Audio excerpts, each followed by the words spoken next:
Welcome back. It is 8:43, and you've seen the commercials, right? People really want to know their history. They want to know where they came from, and they find all these different websites to try and track their family history. So we thought we would bring in someone who we know very well, WJCY alum, and she's also an associate professor of English at Johnson C. Smith University, Cheryl Butler-Brayboy, Dr. Oh, thank you for the title, Barbara. I appreciate that. It's so great to be back. Thanks for having me. It is so good to see you. Thank you. Likewise. And I'm so excited about this story because Dr. Brayboy, I've got to tell you that I have been wanting to do this for a while. Because, you know, when I talk to my family, I hear all these different stories about our background, and I never really am able to put everything together. So tell us how you got started in doing this genealogy project about your own family.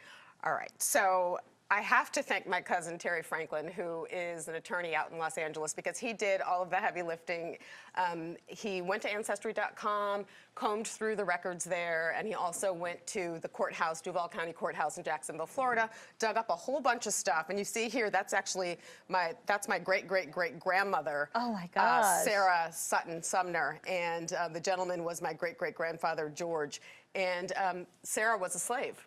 Okay. She was mixed race and a slave. So he dug up all this stuff. My mom and my aunts and uncles had been keeping records for years and years. But you know what? As a child, I really didn't understand the depth and complexity of the story.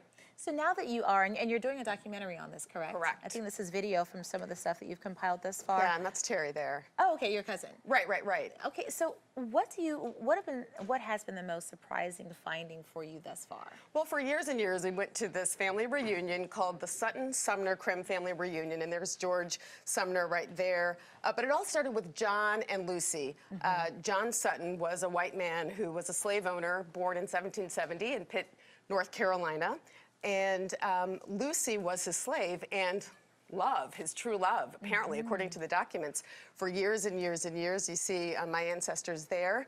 And John was looking for a place from North Carolina. He moved to Georgia with Lucy, then ended up near Jacksonville, Florida, where they established a plantation. So he was a plantation owner, had a true farm. Okay. But Lucy was a slave, and they had 8 children together.